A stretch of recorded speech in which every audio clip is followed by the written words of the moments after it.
Hello दोस्तों, स्वागत है आपका मिशन सक्सेस पॉइंट में। तो आज हम लोग पढ़ेंगे क्लास 10 के फिजिक्स का चैप्टर 1 के ऑब्जेक्टिव। तो देखिए ध्यान से, ये है 1 नंबर क्वेश्चन। क्वेश्चन कह रहा है कि मोटर गाड़ी के चालक के सामने लगा रहता है, तो मोटर गाड़ी के चालक के सामने कौन सा दर्पण लगा हुआ होता है? उत्तल दर्पण। कौन सा दर्पण? उत्तल दर्पण। अब देखिए 2 नंबर क्वेश्चन। 2 नंबर क्वेश्चन क्या कर रहा है कि प्रकाश का वेग न्यूनतम होता है। प्रकाश का वेग जो है न्यूनतम होता है। तो प्रकाश का वेग न्यूनतम किस में होता है? कांच में। प्रकाश का वेग किस में न्यूनतम होता है? कांच में होता है। अब देखिए 3 नंबर क्वेश्चन। 3 नंबर क्वेश्चन का है समतल दर्पण द्वारा बना प्रतिबिंब। तो समतल दर्पण द्वारा बना प्रतिबिंब काल्पनिक प्रतिबिंब होता है। कैसा प्रतिबिंब? काल्पनिक प्रतिबिंब होता है। देखिए दोस्तों, ये जितना भी क्वेश्चन है वो सब प्रीवियस ईयर क्वेश्चन है, अर्थात किसी न किसी ईयर में पूछा हुआ क्वेश्चन है। अब देखिए 4 नंबर क्वेश्चन। 4 नंबर क्वेश्चन है प्रकाश की किरण गमन करती है। प्रकाश की किरण गमन करती है। तो प्रकाश की किरण जो है सीधी रेखा में गमन करती है। किस रेखा में गमन करती है? सीधी रेखा में गमन करती है। अब देखिए, अब कितना नंबर क्वेश्चन? 5 number question. कितना नंबर क्वेश्चन? 5 number question.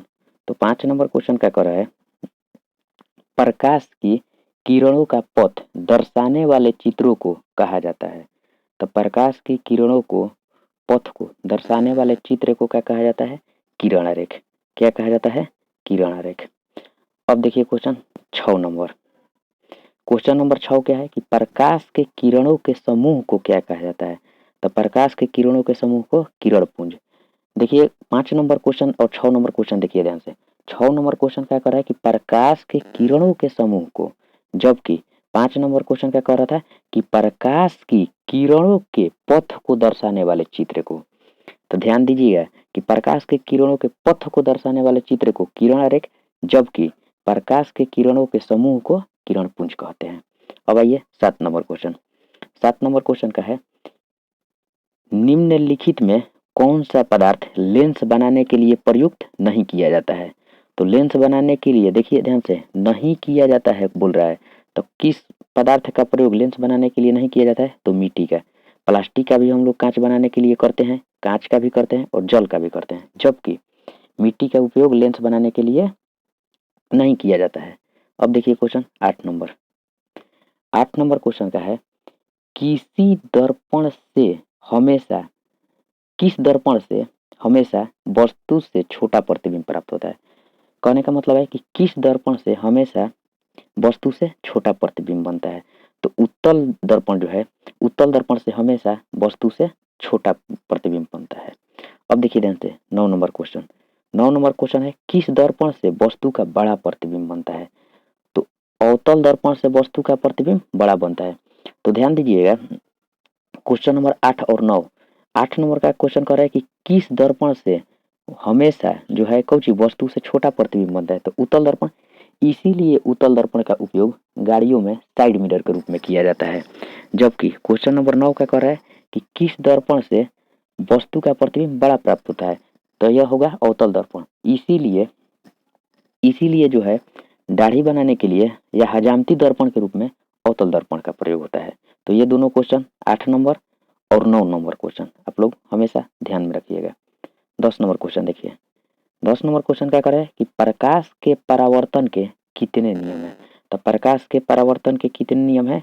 2 नियम। देखिए ध्यान से, प्रकाश के परावर्तन के कितना नियम? 2 नियम। देखिए ध्यान से, ये है आपतित किरण, ये है परावर्तित किरण तथा अभिलंब पर डाला गया परावर्तित किरण और आपतन बिंदु पर डाला गया अभिलंब, तीनों क्या होता है? एक ही तल में होता है। तथा दूसरा का नियम कहता है कि आपतित किरण अपवर्तन कोण और परावर्तन कोण का मान क्या होता है? बराबर होता है, अर्थात कोण आई बराबर कोण आर। तो प्रकाश के परावर्तन के कितना नियम हो गया? प्रकाश के परावर्तन के 2 नियम। अब देखिए ध्यान से 11 नंबर क्वेश्चन। 11 नंबर क्वेश्चन क्या कर रहा है कि जब प्रकाश की किरण हवा से कांच में प्रवेश करती है तो मुड़ जाती है। तो जब प्रकाश की किरण हवा से कांच में, अर्थात मान लीजिए यह हवा है और यह क्या है? यह जो है हमारा कांच है। यह क्या है? कांच है। तो जब प्रकाश की किरण हवा से जब हम प्रकाश की किरण हवा से कांच में प्रवेश करती है तो उसको जाना चाहिए था ऐसे, लेकिन यह क्या होती है, अभिलंब की ओर क्या हो जाती है, मुड़ जाती है। तो जब प्रकाश की किरण हवा से, हवा जो है हमारा विरल माध्यम है, जबकि कांच क्या है, सघन माध्यम। तो जब प्रकाश की किरण हवा से कांच में जाती है तो वह क्या हो जाती है, अभिलंब की ओर मुड़ जाती है, अर्थात अभिलंब के निकट। अब देखिए क्वेश्चन कितना नंबर, 12 नंबर। फोटोग्राफी कैमरा का अभिदृशक होता है। तो फोटोग्राफी कैमरा का अभिदृशक जो है उत्तल लेंस होता है। कौन सा लेंस, उत्तल लेंस। अब देखिए ध्यान से 13 नंबर क्वेश्चन। 13 नंबर क्वेश्चन का है कि साइड मिरर के रूप में किस दर्पण का उपयोग किया जाता है। तो साइड मिरर का जो उपयोग है वह जो है उत्तल दर्पण के रूप में किया जाता है। साइड मिरर में कौन सा दर्पण, उत्तल दर्पण। आप लोग कमेंट बॉक्स में बताइएगा कि हजामती दर्पण का उपयोग, हजामती दर्पण में किस दर्पण का उपयोग किया जाता है, हजामती के रूप में किस दर्पण का उपयोग किया जाता है। अब देखिए क्वेश्चन नंबर 14। क्वेश्चन नंबर 14 क्या कर रहा है कि यदि अवतल दर्पण की फोकस दूरी 10 सेंटीमीटर है तो वक्रता त्रिज्या होगी। तो देखिए ध्यान से, एफ बराबर हम लोग का सूत्र जानते हैं, आर बाई, एफ बराबर कितना है, एफ बराबर है 10, बराबर आर बाई 2। तो देखिए ध्यान से आर वहीं रह जाएगा, 10 दूनी के 20, तो कितना हो जाएगा आर बराबर हो जाएगा 20 सेंटीमीटर। अब देखिए ध्यान से 15 नंबर क्वेश्चन। 15 नंबर क्वेश्चन का है कि निर्गत किरण और अभिलंब के बीच के कोण को क्या कहते हैं। तो देखिए ध्यान से, प्रकाश की किरण मान लीजिए आया, यह आपतित किरण है, यह परावर्तित ही किरण है, इसी को निर्गत किरण कहते हैं।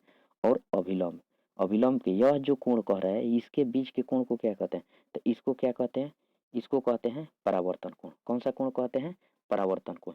यही अगर पूछ देता कि आपतित किरण, क्या निर्गत की जगह पर कौन सा किरण, आपतित किरण, और अभिलंब के बीच के बना हुआ कोण को क्या कहते हैं, तो इसको क्या कहते हैं, आपतन कोण।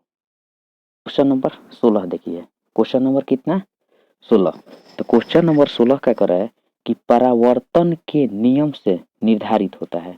तो परावर्तन के नियम से क्या निर्धारित होता है, तो परावर्तन के देखिए नियम से आपतन कोण बराबर परावर्तन कोण नियत होता है, निर्धारित होता है। देख लो ध्यान से, यह जो है, यह आपतित किरण, परावर्तित किरण, तो इसके बीच के कोण को कहते हैं आपतन कोण और इसके बीच के कोण को कहते हैं तो परावर्तन कोण। तो परावर्तन कोण में जो है कोण आई बराबर कोण आर होता है, अर्थात कहने का मतलब कि आपतन कोण बराबर परावर्तन कोण। अब देखिए क्वेश्चन नंबर 17।